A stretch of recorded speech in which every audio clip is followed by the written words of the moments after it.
corps de l'arnaque.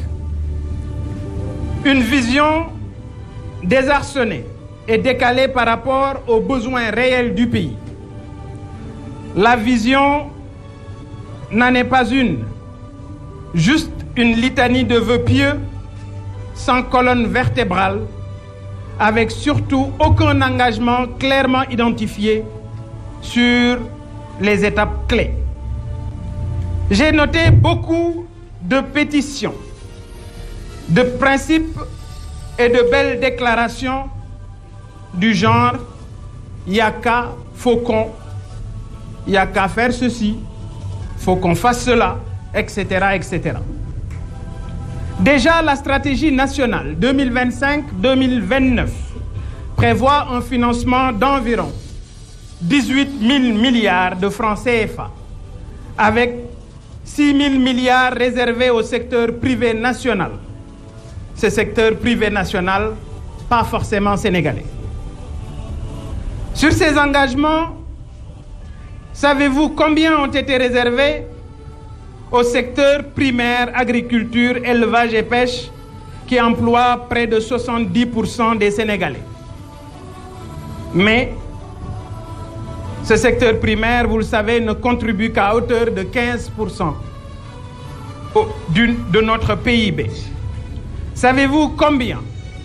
Mesdames, Messieurs, c'est 10%, à savoir 1800 milliards de francs CFA.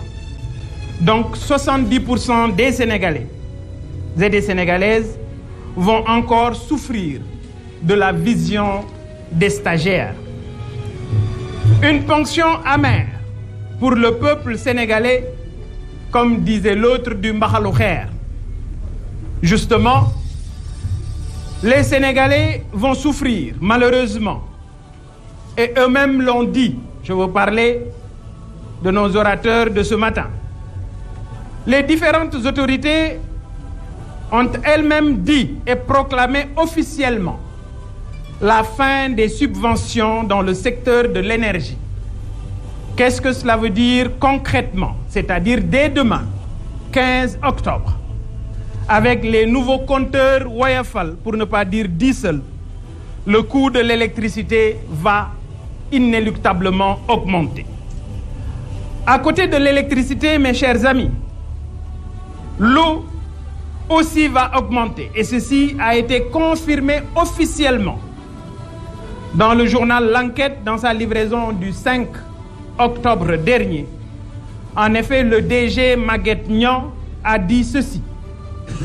Les nouvelles autorités ont validé la hausse du prix de l'eau. Donc, la vision, c'est tout simplement la hausse de l'électricité, la hausse de l'eau dans les 5 prochaines années. Parlons de la relance de l'économie et de son financement par rapport au projet Sénégal 2050. La vision commence en 2025, nous a-t-on dit. Mais d'ici 2025, comment allons-nous faire pour vivre? Comment vont-ils s'y prendre pour ressusciter une économie qu'ils ont eux-mêmes tuée en l'asphyxiant? Regardez actuellement toutes les vidéos qui circulent au niveau des marchés, vides, sans clients, frappés de sinistrose actuelle.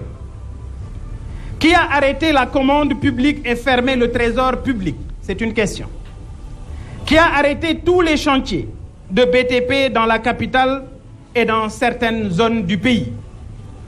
Comment vont-ils financer cette vision de Sénégal 2050? Eh bien, je vous le dis, de la dette, encore de la dette. Le président Diomaye et le premier ministre Ousmane Sonko ont en effet validé en Conseil des ministres le 12 juin dernier les budgets pour les 3 prochaines années. Et dans ce document, ils disent clairement qu'ils vont emprunter 8 800 milliards de francs CFA, dont 6 400 serviront à rembourser la dette. Donc, pas de stratégie de financement. Parlons de bonne gouvernance. Mesdames, Messieurs, apparemment, ce qui nous a été présenté aujourd'hui sous les traits d'une vision serait enraciné dans la bonne gouvernance. L'heure est grave, sinon je me permettrai un grand fou rire, tant les faits s'ingénient à contredire les vœux pieux. Sinon, avez-vous entendu parler de l'affaire Azer, d'effrayant la chronique et si grave à tout point de vue?